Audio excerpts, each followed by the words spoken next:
nagamba nti wa sharru minkum n'omubi mummwe oba omuwangaaze mummwe man taala umuruhu yo Allah gwayongedde obuwangaazi wasaa amaluhu naye ng'ayongera kwedibaga. Ahibbat alkiram, ebibitiibwa abampuliriza, kubeera okusigalawo okwo kwongera ku birungi. Allah yatugamba nti liyabluwakum ayyukum ahsanu amala. Alladhi khalaqa almauta, ye yatonda okufa, abafa batulekawo, walhayata, ne bebalekawo bebo bebayita abalamu. Naye liyabluwakum ayyukum ahsanu amala. Tuli ku kigezo nno, fe abalamu tuli ku kigezo, ani analongoosa emirimu gye. Omwaka 2024 gusigazaako ennaku 29 nagwo tugusiibule. Omwaka 2024, omwaka ogujja wakunoonyezaamu buluulu, ate 2026 Allah baali baleseewo mwe tugenda okulondera oyo gwe tunaabira tusazeewo. Ku saidi y'obusiraamu badde ntegeeza nti olwaliro zibadde ennaku z'omwezi 2, omwezi ogwa Desemba mwaka 2024, lunaku lwa Mande. Ku saidi y'eddiini leero ennaku z'omwezi zibadde lumu, omwezi ogw'omukaaga mu Lwarabu gwe bayita bate? Ogw'omukaaga mu Luwarabu baguyita batya? Oli abadde atuulira bannagawe bagamba ki? Jamaada owokubiri. Jamaada asooka ye twamumazeeko, kati tuli mu jamaada wakumeka? Ennaku z'omwezi tuyingidde, tuli mu kiro kya 2, omwaka 1446 okuva ku masenguka g'omubaka sallallahu alayhi wasallam. Tusigaze emyezi 2 bikamiliho egijjudde gye tugenda bwe ginaggwako nga tuyingira omwezi omutukuvu ogwa Ramadhan. 2 months. Allah, obuwangaazi nno budduka. Omwaka guno nga gutandika, abantu baalina ebibalo, mwaka guno nga gutandika. Wegunaggwerako nja kubanguza akamoloka, wegunaggwerako nja kuba nfumbiddwa, wegunaggwerako nja kuba mpasizza, wegunaggwerako nange nja kuba ne bizinesi yange, wegunaggwerako. Walillahi alhamdu wal minna.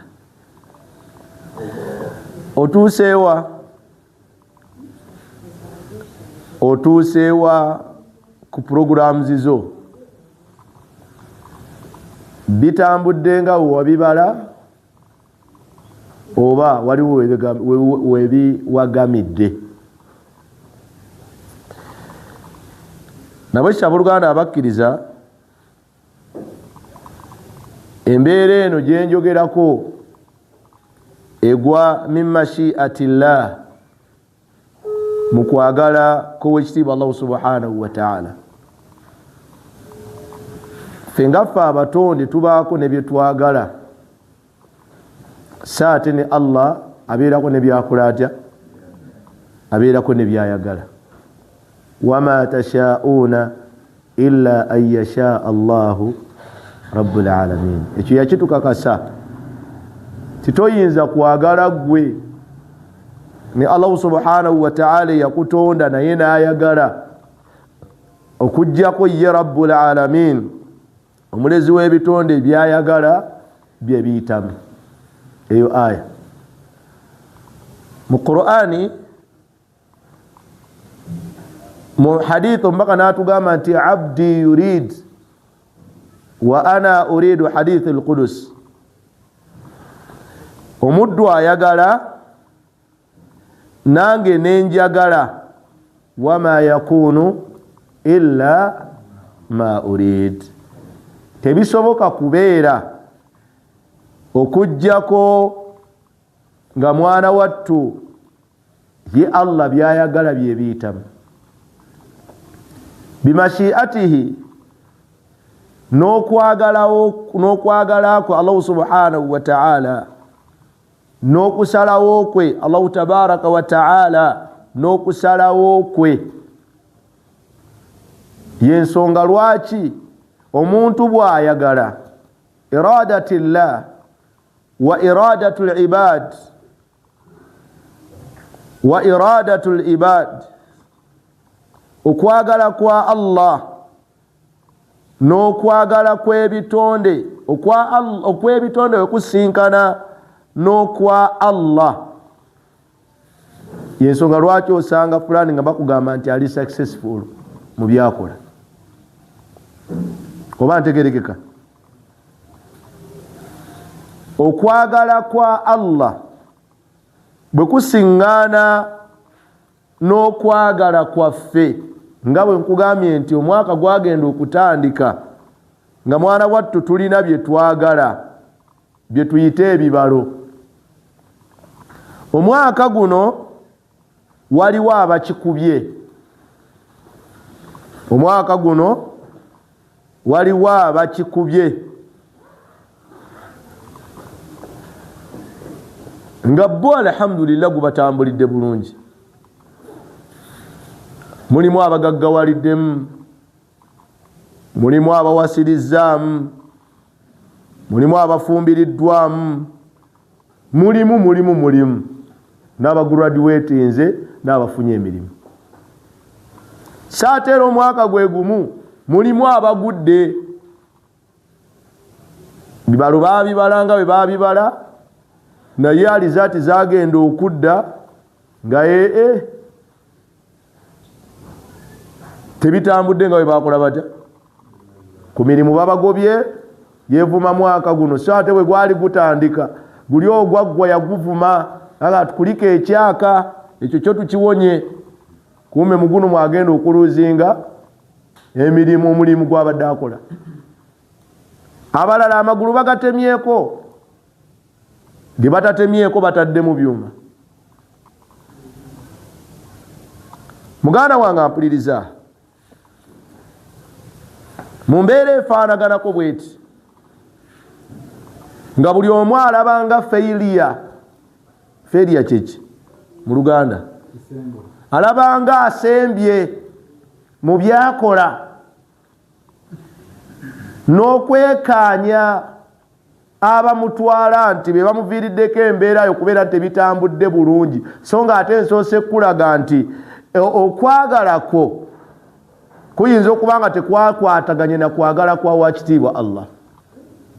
Yensonga lwaki oli kisembo, ensonga lwaki ndi kisembo. Si bisiraani byolina tobyetuuma, kusibira ku bandagu kubagamba nti jjajja nkeberaamuuko, bintu tebitambudde omwaka guno. Wabula embeera ezifaanaganako bwe zityo bwe zibeera nga zizze, ate tuteekeddwa okubeera nga tuli bagumiikiriza. Yensonga lwaki Sheik ayitibwa Ibn Baz Fawzan Salih ibn Fawzani yagamba nti unwanu saadatu thalatha, emiteeko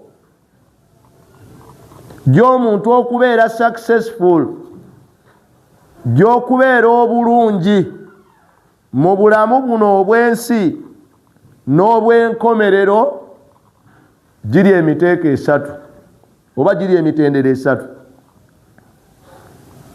Yagamba omutendero ogusooka, idha u'tiya shakara. Idha u'tiya shakara, bw'abeera aweereddwa yeebaza. Awo tugenda kulabawo mwaka guno mulimu Allah bawadde, abawadde ezzadde, bavudde mu bupangisa, bafumbiddwa, bawasizza, bafunye emirimu. Idha u'tiya shakara, bw'aba akuwadde weebaze. Naye neebaza y'ebitonde yeewuunyisa. Omuddu bw'afuna ekirungi ate ojja musanga nga yeebaza bajjajja be bamuwadde. N'agamba ekigambo ekyokubiri, wa idha btuliya sabara. Naawe wennaafunye ebigezo n'okusoomoozebwa mu mwaka guno, idha btuliya, bw'obeera ng'ogezesebwa, sabara, gumiikiriza.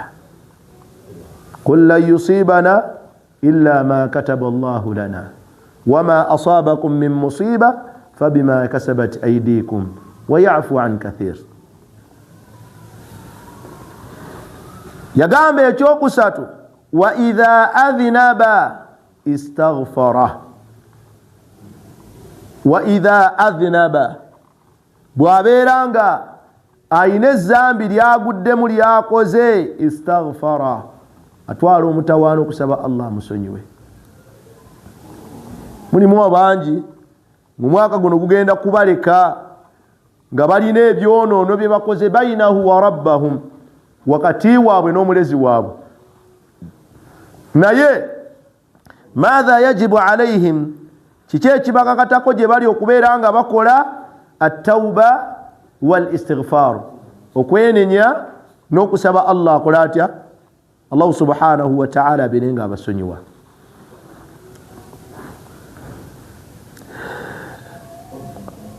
Agamba قال الحافظ ابن القيم الجوزي رحمه الله. يقام الحافظ ابن القيم الجوزي رحمه الله يقام أنت فإن هذه الأمور الثلاثة. شيخ فوزان الفوزان أن ينيري بقاموا بي أقام أنت إنسونغ زينو الساتو هي عنوان السعادة العبد. Nayo yensibuko gyemitendera egisibukako okweyagala n'okwesiima kw'omuddu, wa alamatu falahihi fi dunyahu wa ukhrahu, era kabonero akalaga obuwanguzi bwe fi dunyahu, eri ensi ye mwawangalira, wa ukhrahu, n'enkomerero ye. Omuntu tateekeddwa kubeera nga ensonga zino ssatu azisukka. Fa inna al-abda daima, mazima ddala omwana Adamu ebbanga lyonna, daiman taqalluba bayna hadhihi al-atbaq al-thalatha. al-ula, esooka ni'amun min Allahi ta'ala, ni'amun min Allahi ta'ala, abange tutambulira mu byengera by'owekitiibwa Allah jalla jalaaluhu. Tatra, entakira, ebirubeerera tutambulira mu byengera by'owekitiibwa Allah, ng'okussa, ng'okulaba, ng'okuwulira, ng'okwogera, ng'okulya ky'olidde ne kiyita mu miro, ng'okutambula, wa halumma jarra, na byonna ebitambulira mu layini eyo. Ng'oggyeko ebyo ebyengera bye njogeddeko, waliwo ebyengera ebirala omuntu by'asisinkana mu bulamu bwe bwe twandiise ng'obuwanguzi naye faqayyaduha buli lwofuna ekyengera Allah kyakuwadde oteekeddwa okubeera nga mwana wattu mu nkozesa yaakyo oteekeddwa okukikozesa mu mbeera ashukur okubeera nga weebaza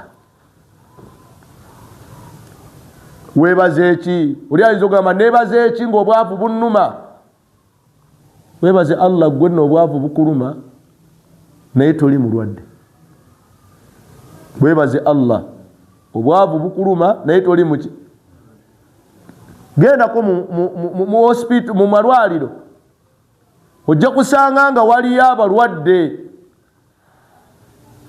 oba ategerekeka wa huwa mabniyu ala 3 arkan nga n'okwebaza kuno kwe twogerako njogera abo abafunye ebyengera mu mwaka guno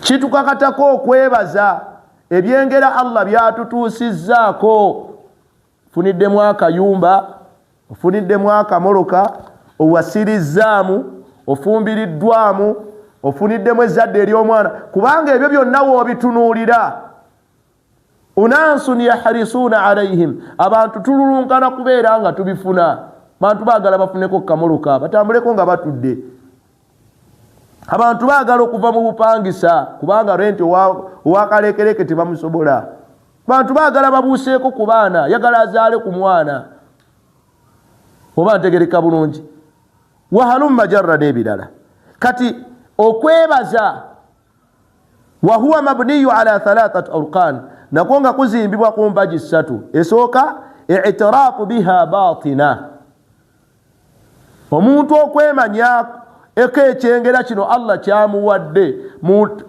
munda mu ye kennyini al-i'tiraafu biha batina muntu okwemanyako ekyengera kino Allah subhanahu wa ta'ala kyakuwadde kyatawadde baddube balala bitonde bye birala abakwetoolodde wattahadduthu biha dhahira ennyingo ey'okubiri oba empaji ey'okubiri okubeera nti ekyengera kino okyogerako mu bweyolefu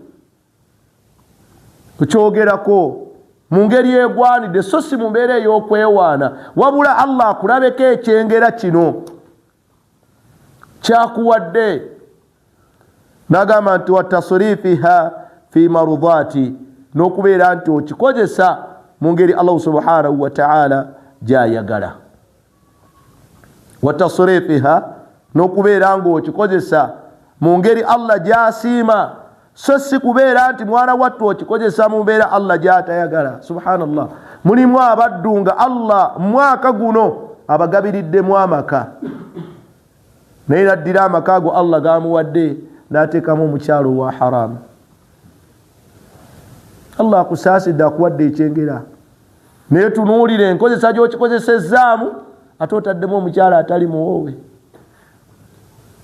mulimu abaddu Allah bawadde akamoloka omwaka guno naye okuva lwe yamuwa emmoloka abatuula mu mmoloka ye hasbunallahu wa ni'mal wakiil atuuzaamu byana kubiraga nti ye akasente kakoze katya kaweze mulimu abaddu Allah bagguliddewo bawadde fi nuqudi sente naye okuva Allah lwe yamuwa sente enjogerayo lwali tugamba nti ajooga ali mu kujooga luli ekibadde kimugaana okujooga lwakuba bali talina sente kati ekyana kiyinza kitya okuvevenga ng'omugagga akikoze atya mugagga akiyise kivevenge kyogeze ekirimi era we kyogereza ekirimi ng'asumulula waleti tobadde ogamba ki nga kimira ebigambo byakyo kyengera Allah akimuwadde naye tunuulira engeri gyakikozesezzaako Allah kyava tugamba nti alam tara ila alladhina baddalu ni'mata Allahi kufra wa ahallu qawmahum dara albawar jahannama yaslawnaha wa bi'sal qarar olaba otya abo alam tara ila alladhina baddalu ni'mata Allahi kufra olaba otya abo abakyusa ekyengera kya Allah ne bakikozesa mu ngeri ey'okubeera nti bamuwakanya wahallu qaumahum dara albawar ne bafuula abantu b'ekibiina ekyo b'omulembe gwabwe ne babeera nga mwana wattu bayita kuli ne bakola ebitasaana bagenda kukomekereza nga Allah jahannam yaslawunaha aboolekeza n'ebyengera Allah byabawadde wallahi abatadde muliro. Subhanallah, ekyengera Allah kyakuwadde mu kifo ky'okukikozesa mu mbeera gy'ayagala ate kikuvugiddeko okubeera nti oyingira omuliro. Allah akuwadde sente, tastatiu an tabna almasjid, osobola okuzimba omuzikiti naye ozimbyemu loogi. Allah akuwadde obusobozi obuzimba obuwasa, akuwadde sente eziwasa naye okozesezza sente ezo okubeera nti tazini, oyenda ku buli mukyala yenna akusala mu maaso olw'okubeera nti oyina luli obadde weekwasa toyina ki sente, naye Allah kati omulyango yaguguddewo naye bakusanga oyita kuli.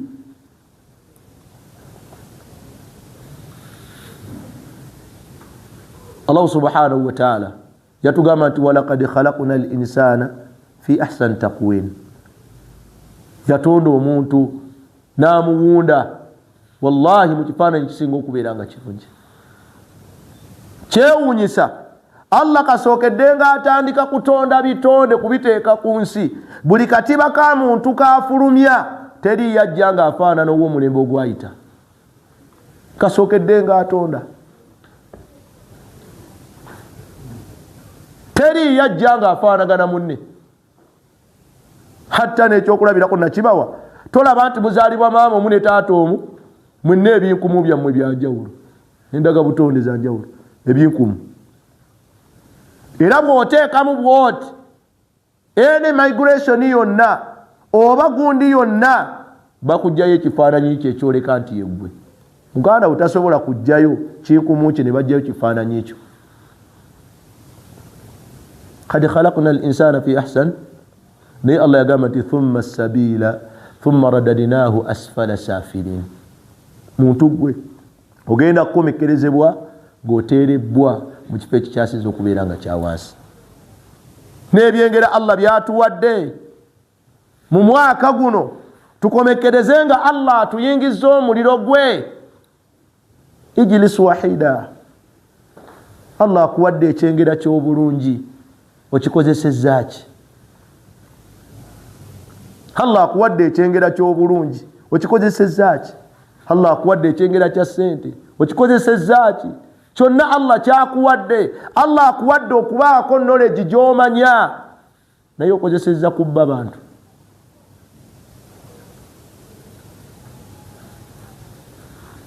Sheikh Fawzan kyavudde agamba idha u'tiya shakara, Allah bw'abanga akuwadde weebaze.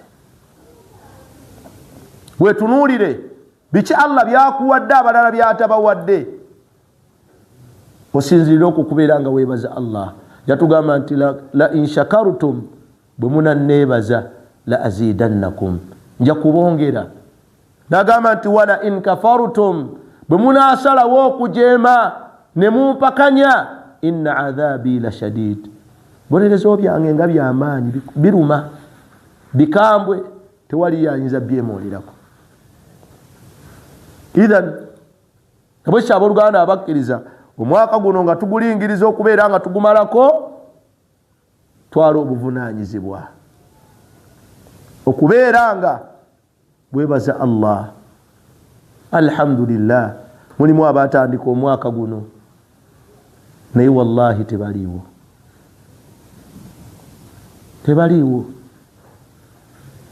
Tamale mirundi yafiiridde mu mwaka oguwedde oba guno? Mirundi yafiiridde mu guwedde guno, ate katolubwamu waguwedde waguno siwe guli Ismail chuli waguwedde. Abo bonna ku saidi eri, ku saidi ene y'eddiini Seka Ismail ankata waguliwa waguno. Omugagga Magoba waguliwa waguno. Kati naawe teeka waabo ku kitundu kyo. Weebaze Allah. alhamdulillah nze nkyali mulamu wabula tweralikirira mwaka gujja gugenda kubeera gutya gwotamanyi oba onaaguyingira guno gwennyini omwezi simanyi nze naawe oba tunaagumalako wabula tweralikirira gujja guno wegukawulubidde bwe guti olowooza ogujja gunaafaanagana guti ani yagambye togenda gubeeramu ani yakugambye ani yakubbiddeko bwesudiya sooka weebaze guno bujja kuba mukambwe mulimu ate abeesonga 226 226 ajja kuba bwattabumuuko ani yakugambye nti 226 ogenda kubeerayo banno gye bali babambalira engule nga bagenda mu bwakabaka obusuubize gwojja kuba oli wamu nga kuba kibookozo obanga oli mujjana nga toli mu byakwambala ngule muganda kyava agamba teweesunga kyotanakola otya gwolabyeko ye mwana gwolabyeko ye mwana mwebaze kwebyo Allah byabatuusizzaako mu mwaka guno byonna tebiganye oba ategerekeka ekigambo ekyokubiri Sheik agamba nti wa idha butuliya sabara omuntu ono bw'abeera agezesebwa ojja kumusanga ng'ali mu bagumiikiriza wa idha butuliya sabara gwe biki ebikutuuseeko mu mwaka guno mulimu be bakyayidde mu mwaka guno nga ye sente azitadde mu kadde naye kamukyayi siddayo okulaba ng'owuzumiza wano empale zo weba mukyayi ate ne mubeera muddemu nga naye bakoze batya yakyayiddwa byonna bikoze ebiraga nti omulenzi amukola atya yamusudde mu kasero byazze bubiri zaati zazze bubiri eri awo ayagala kwewa butwa mulimu omwaka guno gwe bagobye ku mulimu Allah amugezesezza waliwo oli nga ye obufumbo bugaanidde mu mwaka guno anti ebyange naawe bikoze bitya biganye kwata kkubo ddala nange nkwate eddala inshallah Allah waliba asazeewo tulisingana ku kiyama nze byange naawe biweddewo idha butuliya sabara bw'abeera agezesebwa agumiikiriza Ushiba Allah subhanahu wa ta'ala kyava tugamba mu suratu Taghabun aya ye 11 nagamba nti ma asaba min musibatin illa biidhnillah temusobola kutuusibwako teriyo mutawaana gujja gye tuli okujjako nga Allah agukkiriza okujjako nga Allah yakoze ati la hawla wala quwwata illa billah Allah yakkiriza yagamba nti waman yu'minu billah yennakkiriza Allah n'ekyo kyabeera amugeredde yahdi qalbahu Allah alungamya omutima gwe okumanyanga Allah yasalawo byonna ebitutuukako yagamba nti law ijtama'at al-insu wal jinn singa beekuŋŋaanya amajinni n'abantu ala an yanfa'uka okubaako ne kyebakugasa lam yanfa'uka tebasobola kukugasa illa bishai'in kad katabahu Allahu lak kujjako Allah kyeyakuwandiikako naye saidi eyokubiri gye mbadde njagala singa beekuŋŋaanya abantu bonna ala an yadhurru bantu bakubibwa amajinni wama hum bidarrina bi ahadin tegayina gwe gasobola kubuza na kukosa illa biidhnillah okujjako nga Allah yasazeewo kakubeere kubona bulwadde obutuluma wangi bulwadde bunumidde ebbanga era yasalawo owone Allahu la ilaha illa huwa alhayyul qayyum la ta'khudhuhu sinatu wala nawm lahu ma fi samawati wa ma fi al-ard yagamba nti man dha alladhi yashfa'u indahu illa nunyamuka agambo idhni ani ayinza okuwunya kakensaki obulwadde obuba bukuluma kujjako nga Allah asazeewo kati emisiba gitutuuseeko mu mwaka guno wabula kusalawo kwa wakitiibwa Allah. Mu suratu Shura aya ya 30 Allah inatugamba nti wama asabakum min musibatin fabima kasabat aydikum, ate walala tewaliiwo mutawaana gututuusibwako okujjako ng'ebimu biva ku ffe ffennyini. Mukyala amala ebbanga ng'ajooga omusajja, agamba nti nja kukugoba, gano amaka gange, agamba ngongoba otya, n'agenda mu maaso. Akomekereza abakoze bate bamugobye, agobeddwa. Ng'omwana bw'anaakola effujjo ku ssomero agamba nti Redmaze agamba nti tujja tumubonerezemu tumuwemu ku sasipe aleete omuzadde, n'agenda mu maaso nga bw'akola effujjo. Lwe bamugoba ku ssomero ate omulaba babuyaana. Ebiseera ebisinga emisiibo egitutuukako giva ku ffe ffennyini. Muvubuka tosumulula zipu, bw'owulira nga amaanyi gakuwa gakola otya? Wasa tiwa nze ngeewulira, era buli kitonde kyonna ekikazi nkikola ntya? Nkisobola. Agenda okuvaayo nga nkumuunye yamulidde. Ani nyaani? Ani yamutuma ogenda? Wangi? Kati Allah subhanahu wa ta'ala emisiiba gyonna gy'aleeta ebiseera ebisinga ebimu giva ku ffe ffennyini ffe tugyesombera. Fabima kasabat aydikum, naye kyewuunyisa wa ya'fu an kathir, bangi Allah baalekera. Mu suratul Hadid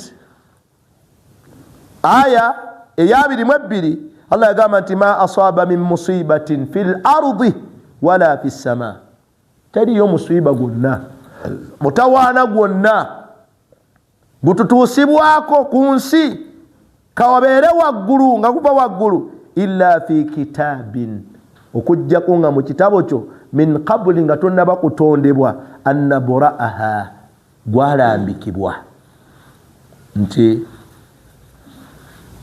ojja kubeera bwoti. Inna dhalika ala Allahi, ekyewa Allah kyangu, yasir kyangu. Falmasaibu ahibati, emitawaana abange mu abampuliriza, taka'u biidhnillah alkauni, gitutuusibwako ku lw'okusalawo kw'ekitiibwa Allah subhanahu wa ta'ala eri ebitonde bye. Yabeera alqadari, yabeera ageze bimashiatihi, n'okwagala kwa Allah, wa qadarihi sabiq, mwana wattu n'okwagala kwa Allah kukulembezebwa ibtilaan wa imtihana, ebigezo, okugezesebwa n'ebigezo. Naye emitawaana gino tubadde idha butuliya, tulabye okugezesebwa. Kati singa omwaka guno buli omu asobola okuteekawo n'ekintu Allah kyamugezesezza nakyo, omwaka guno abaana bandwaliridde, omwaka guno obufumbo tebumbeeredde bwangu, omwaka guno ebitabo tebimbeeredde byangu. Buli omu ateekewo ekikye mu mwaka guno kyalabanga Allah kyamugezesezza nakyo. Naye mu byonna Allah byakugezesezza nabyo tomagamaga, beera mugumiikiriza. Abantu obugumiikiriza bubabuze, bakomekereza nga kadi ashraku billah, bagasse ku Allah subhanahu wa ta'ala. Kyavudde agamba wasabur, n'ekiyitibwa obugumiikiriza, habsu nafsi, kwe kusiba omutima gwo, ani tasakhuti bil maqdur, oba habsu nafsi anil jaza, okusiba omutima gwo okubeera nga tegubuyaana,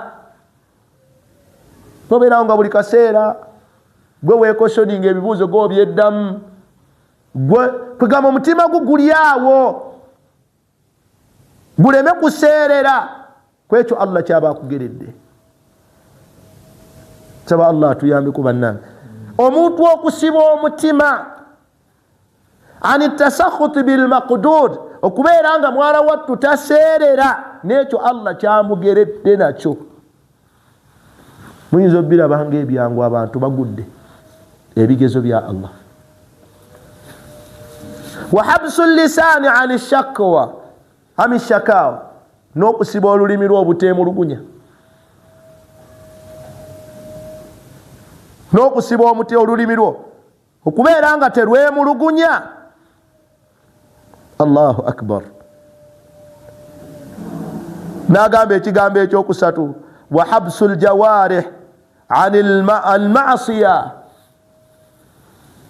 n'okusiba ebiyungo bino okubeera nga tebijooga Allah ani almasiya. Mukyala abasajja bamubuze naye afuuse mutakhidaati akhdan, buli ayagala yasika kutu n'atwala. Kadhulum, sente zikubuze okomekereza tobbye bantu, tolyazamanyiza bantu, sente zikubuze tobbye. Mwaka guno sente zibuze oguddako pulaani yoki kati kangende ku pulaani B. Bantu bangi ze pulaani B zaabwe zebateekateeka ezitali nnungi kwebyo Allah subhanahu wa ta'ala byabaleetedde. Abooluganda abakkiriza tuteekeddwa okubeera abaddu abagumiikiriza kwebyo Allah subhanahu wa ta'ala byatuleetera mu bulamu bwaffe, kubanga singa tunaagumiikiriza abange waliwo obuwanguzi mu bulamu buno obwensi n'obwenkomerero.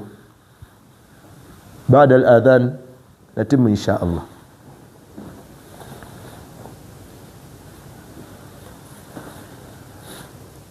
Agambye ti idha butuliya sabara, bwabeera agezesebwa omwami oba omukyala agumiikiriza. Tuli mu society ng'oli agamba nti nze obugumiikiriza bwambula, nange wandigumiikiriza, nze siina buki. Onansu yasifuuna ala anfusihim, abantu beetendako bbe bennyini nti tebalina bugumiikiriza. Tubulabanga buli yenna atalina bugumiikiriza ebiseera ebisinga atomera. Falmasaib, tugambye nti emitawaana oba okugezesebwa Allah kwatugezesa n'ebyo bye tusoomoozeddwa nabyo mu mwaka guno, taqa'u biidhinillah, bituukawo ku lw'okusalawo kw'ekitiibwa Allah eri ebitonde bye. Kuba kusalawo kwa Allah okutuleetera ebigezo bye, faqad yusaabu bimaradin am, Allah asobola okutugezesa n'obulwadde nga buguna. Covid yajja, bulwadde bwali buguna, Allah asazeewo mu nsi yonna, era gwe mulundi ogwasooka okulabwako nga Kaaba teriiko mulamazi agigenzeeko, ennyumba ya Allah. Mwali temunnazaalibwa Covid bwe yajjira wano mu Uganda? Wali ozaalibwa amma mu biseera bya Covid? Yali tannaba kubaawo. Oba ntegereka, Allah atugezesa n'obulwadde obubuna. Abantu bakunkumuka mu Covid, bulwadde bwali bubuna. Yagamba nti au bimaradin fi ba'di a'dha'ihi, oba Allah asobola okuleetera obulwadde mu bimu ku biyungo byo. Mukono ne gukuluma ne guzimba, kigere naliko emulago last week but one, omukyala nga bamuloga ne kajja nga akantu akatono, yaŋŋamba nga nvunza naye ng'ekigere kivunda ne mulago, bakireeta kiwaze. Bimu ku biyungo. Allah obulwadde tabuleeta ku kinywa, oba mutegedde bulungi, kubanga ekinywa singa kirwala ne bw'owasajja toba omalaga mu bulago, endiga eba yakutomera. Obwo bulwadde fi ba'di al-a'dha, ekyo kiyungo kya tabbu. Tekyetaaga kuleeta kazi kaali ekyo mu ssaawa y'emirimu gyakyo. Ekinywa Kibola bango omukubuka yenna waali alaga eryanyo olw'okuba ekinywa kiki kiramu naye ageza amatiza akakaseddemu nti amaanyi alina nga si bwakamwanyi na mulondo batuuke mu kisaawe ekinywa kyebaka otulo. La hawla wala quwwata illa billah. Ajja kusoma zikaali zonna zino. Wallahi yali wa boda eyanyumiza nangamba swaba nkunyumiza oli musajja munnange ebbanga lyonna mbadde ndi ku mwoto gwa waka era nga ntera okugenda naye ku mulundi guno simanyi kyantuuseeko kirabika ajja ti weewaka alina bye yakoze.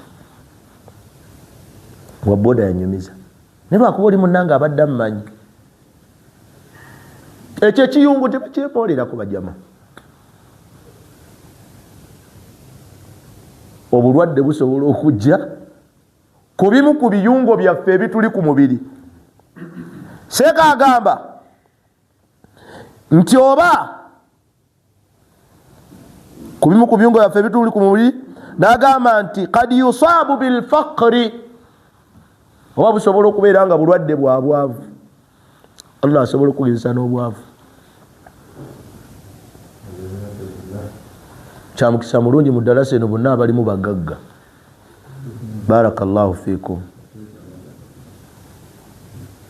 Bantu baavu ebweru eyo bwemwesimye bagagga bendimu bagagga bantu baavu bawangalira ku donati na katunda obwavu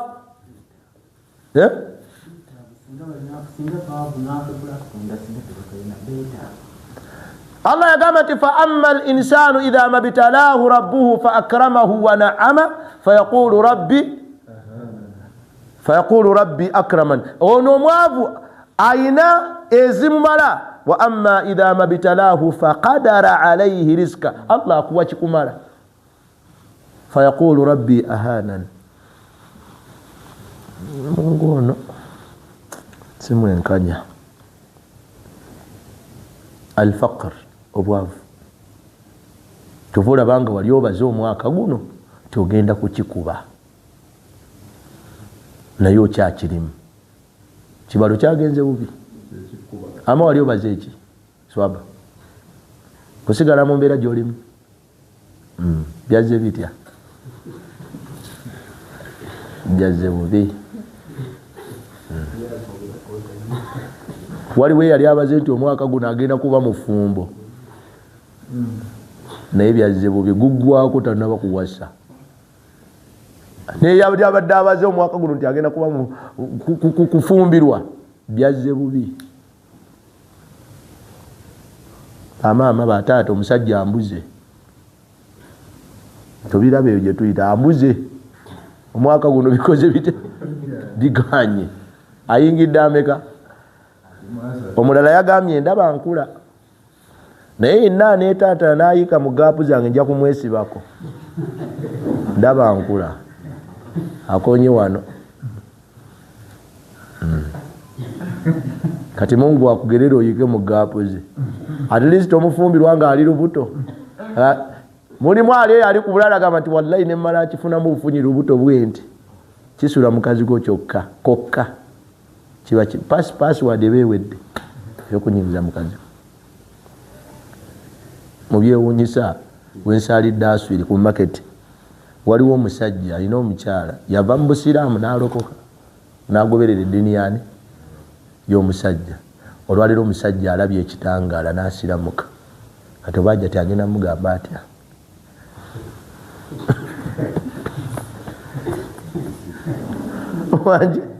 Wallahi asiramuse leero ate omukyala gw'olina yali mu ddiini eno gye namujja amulinamu abaana bameka.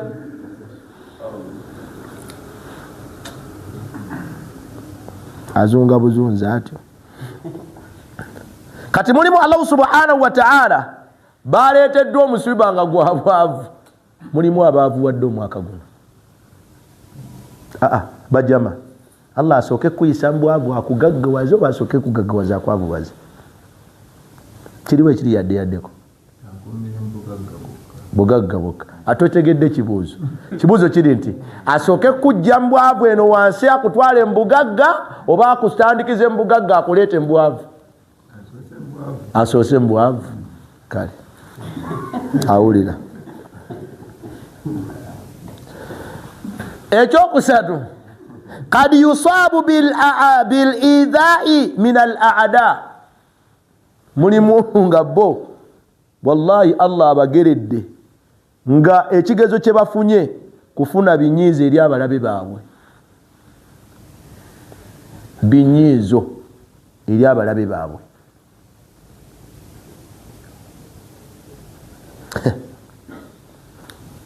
Yagamba nti kad yusabu bi anwa'i mimma yakra. Munnange osobola okugezesebwa n'otuusibwako byonna byotamwa. Byonna byotamwa. Falwajibu ala almuslim, ekyobwetteeka ku ggwe omusiraamu omwami oba omukyala, inda hadhihi almasaib, ku mitawaana egyo gyonna gye njogedde, an yastamala umuru thalatha, kwe kubeera ng'okolera ku nsonga ssatu, bihaythu yakifu jawarihahu amma la yambaghi. Kuuma ebiyungo byo kwebyo ebitagwanidde. Ate oba abakyala b'okuwasa bambuzi, ate eb'ekiwaya be bakola batya? Be balabika. Sekagomanyi wali ku best hotel ekibaawo masavu meereere buli lwakumeka anje abatero biwulira buli lwakumeka wali ne bucket night naye gwe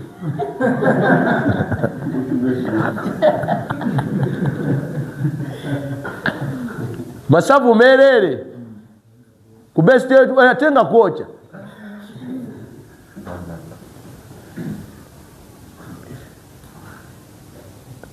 ala tasma'un, temuwulira? Tebali wala eririddawa Busega.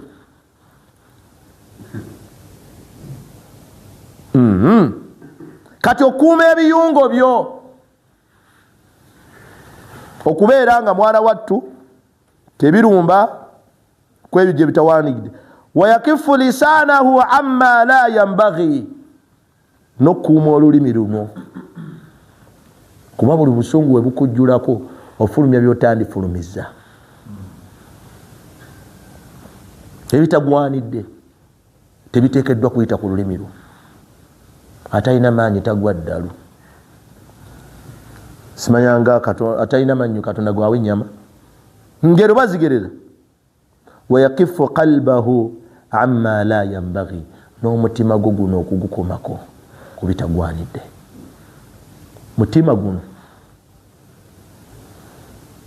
Mutima guno gwe gusindika ku lulimi, ate gwe gulagira n'ebiyungo byaffe okubeera nga byekalakaasa. Fala yajza biqalbihi, aljaza kwe kubuyaana. Tobuyaana na mutima gwo.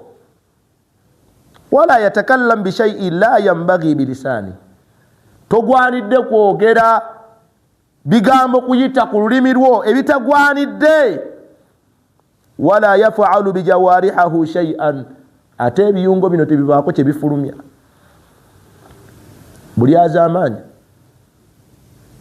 Obulyazaamanya bukolebwa naki? Na mikono. Tegerekeka? Kakhamshi lwajihi, nagamba nti ng'ekyenyo okujja emitaafu. Au shaqi athawbi, oba okuyuza engoye okulaga nti au latumi khaddi, ne bakusanga ng'otudde nga sekakisambwajuze olaga ekibeera. Tiki kyoyogola bano obwavu bwe bumuyonka obutaafu. Batugenda kukola tutya? Muntu gwolabira nti ali mu nnaku kwe kuzizika olubaki ettama, omukono guzizika ettama, alowooza. Au ma ashbaha dhalika, oba ebyefaananyiza weebito. Bal yakunu maniban lillah, khadi'an lillah, hamidan lillah, sabiran, muhtasiban fala yaqulu illa khayra. Tuteekeddwa okubeeranga nga mwana wattu tudde eri Allah subhanahu wa ta'ala, wa anibu ila rabbikum, tudde eri Allah waffe tabaraka wa ta'ala alina byonna, khadi'an lillah. Tuteekeddwa okubeeranga tuli bakkakka mu bagonvu bwe tunaalaga obusungu munaazisumulula. amman hadha alladhi yarzuqukum in amsaka rizqa, ani ayinza okubajjirawo obwavu obubaluma kubanga akutte muzize. hamidan lillah, twebaze Allah. sabiran, nga n'ekivuga byonna. sabiran, abdu sabur yaze. sabiran, mubeere bagumiikiriza. Teri mbeera yaki gwe poota ng'okimanyi essaawa yonna ojja kubeera ng'olina abaana naawe abakukolera nga bakupootera, nga naawe olaza bulaza.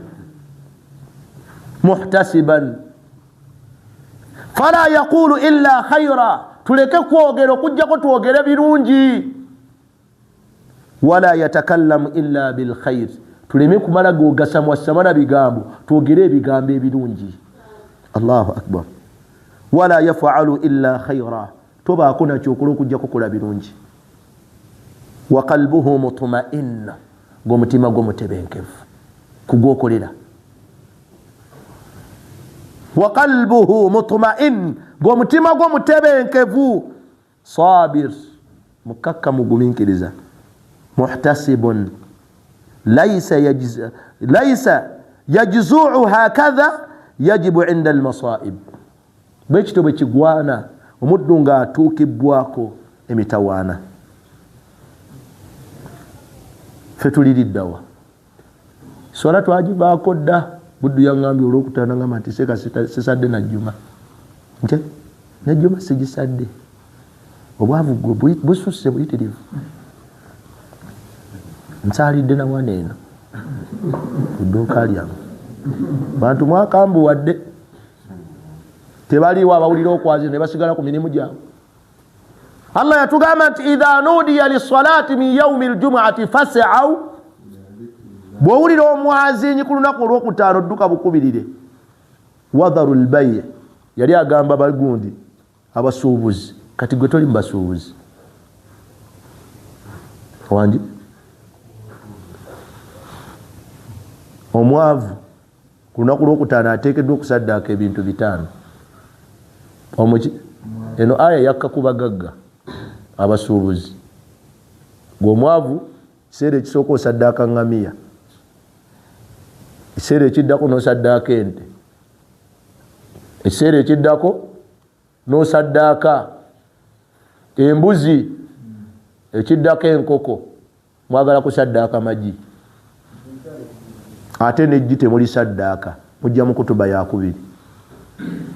Bajja mu kutuba yakubiri, teweewunya. Gojjamu esooka osaddaaka ŋŋamiya. Ŋŋamiya nzibu. Kati omugagga wajjira mu kiseera ekisembayo tolina wadde akaduuka, by'obusuubuzi mubireke. dhalikum khairun lakum in kuntum ta'lamun. Ebyo nno bye byembagamba bye bisinga okubeera ebirungi gye muli singa mwali abaddu abamanyi. Fa idha qudiyat as-salah, es-salah bw'ebeera ewedde, fantashiru fil ardi, olwo musaasaane muki mu nsi. wadhkuru llaha kathira, tubeere bayitirivu bakujjukira Allah. la'allakum tuflihun, oba oliawo tubeere mu baddu abanaawangula. wa idha ra'u tijara, bwe baalabanga ebyobusuubuzi, au lahawa, mani yesamba mani site, infaddu ilaiha wa tarakuka qa'ima. Iyo dabbe watara baleka Sheik asomesa wano nga bagenze kulaba maniyo na mani site. Yabadde yaje ya mani site ne Liverpool, naye aba mani site baba kubi tarakuka qa'ima. Kati wasubiddwa ddalu so ate ne bakuba n'eddiba togobolodde. Qul ma inda Allahi khairun min allahawi, bino bye babagamba byebisi eri Allah byebisinga okubeera ebirungi okusinga omuzannyo n'obusuubuzi. Wallahu khairur raziqin, abagamba yasinga okugabirira. ate ffe gwe tusudde emuguluka. Bajama omwaka tugumalako kulimu ennaku mmeka? Totakula watakusiibwa. Omwaka gulimu ennaku mmeka? 365. 365 buli lunaku Mungu atubanja eswala mmeka? Muddemu nga bulidde ennaku mmeka? 5. Mu mwaka omulamba bakubanja eswala mmeka? Bwe tuwagwa maafi. Mu mwaka omulamba bakubanja eswala mmeka? Ndaba muna abakyasoma. Mwe mukwate obupiira mutandika okugatta. Tewalize bakubanja? Mu 1800 mu mmeka? 25. Tumaze kujjayo kalikyuleeta. Mu 1825 ntegerekeka bulungi. Kati mu nnaku 365 soko subtractingeko ennaku mmeka? Ennaku 9. 29. Kuba kati twakajjako ennaku 2. Jako ennaku 29. Soko dire ennaku 365. Jako ennaku 29. Wasigalawo ennaku mmeka? Kati twakyali muswala. 330 mu mmeka? Bo mafi wonna namuzoleyeza dda.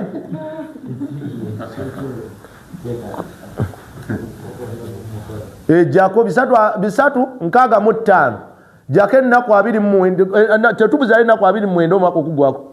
336 kubisaamu eswala 5 kubanga tugenda kusaala ishai.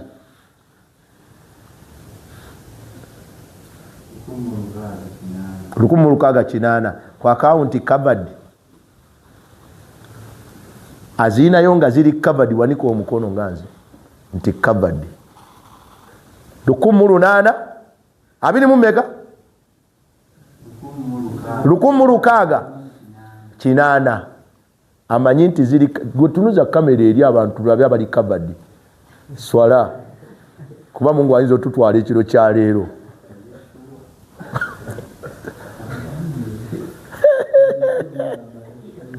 Omwazinyi toli kabadi.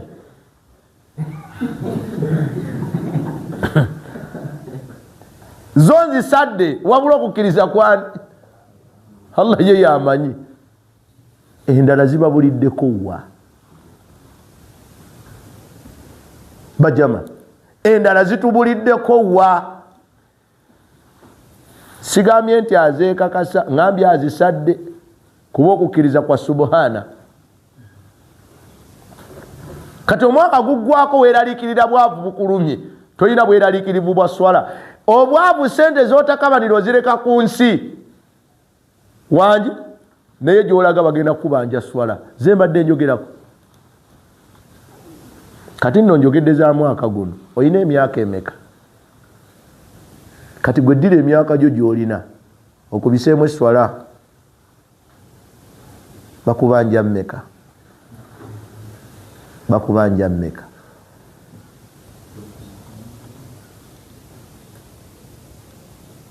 Nabwe Oluganda abakkiriza asabur wa idha butuliya sabara.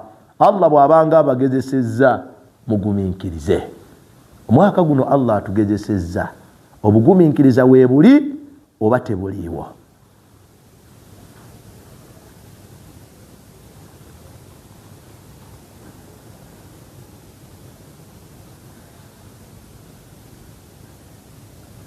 Obugumiikiriza weebuli oba tebuliiwo. So buli muntu yeebuuze omutima gwe nga bw'akola atya bwe yeddamu. Tuyina ebigezo bya njawulo ffenna abali wano. Mulimu oli ngeri ekigezo kyalina bamukyaye ate nga okumukyawakwe akaddeemu akataddemu sente z'emmeka? Sente ze nnyingi zino ez'obwavu.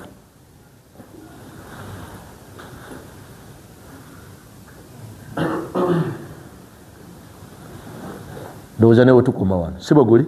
Allah bw'aliba atuwadde obuwangazi tujja kutunulira ennyingo ey'okusatu wa idha adhnaba istaghfara. Mwaka guno bingi ebituyitiddeko istighfaaru weeziri. Tubadde tukyali ku mulamwa gwaffe, temulowooza nti naguvuddeko. Guliwa ogw'okubeera nti mwewala okugatta ku Allah. Bino byonna bitutuukako, okugatta ku Allah kututuusibwako lwa bigezo Allah byatutuusaako. Tetuli bagumiikiriza. Oba ntegerekese bulungi? Omuntu yenna n'asinkana Allah nga tamugasseeko alina empeera gyagenda okumusasula. N'ebigambo ebyo sijja kusukkakaawo. Saba Allah subhanahu wa ta'ala atumalire ebyetaago byaffe ebyokunsi n'ebyokunkomerero. Allah atuteeke mu baddu abamutya lubeerera, abakola byayagala ne baleka byatayagala. Saba Allah subhanahu wa ta'ala atulage amazima nga mazima, atuwa okubeera nga tugagoberera, atulage n'obulimba nga bulimba abeere nga butwewaza. Allah aleme bitufaananyiriza, kubanga bw'anaabitufaananyiriza tujja kubula. Mwanjigire wekitiibwa Allah subhanahu wa ta'ala ffenna tumalire ebyetaago byaffe ebyokunsi n'ebyokunkomerero. Saba Allah subhanahu wa ta'ala ffenna tumalire ebyetaago byaffe ebyokunsi n'ebyokunkomerero. Ayingire mu nsonga zaffe ez'olwatu n'ez'ekyama, atuteekeko obukuumi bwe eri abalabi baffe ab'olwatu n'ab'ekyama. Saba Allah atuteekeko obukuumi bwe eri abalabi baffe ab'olwatu n'ab'ekyama. Sallallahu ala nabina Muhammad wa alihi wa sahbihi wa sallim. Subhanaka Allahumma bihamdik ashhadu an la ilaha illa anta astaghfiruka wa atubu. Omusomo wandi gunsindikidde. Assalamu alaikum wa rahmatullahi wa barakatuh.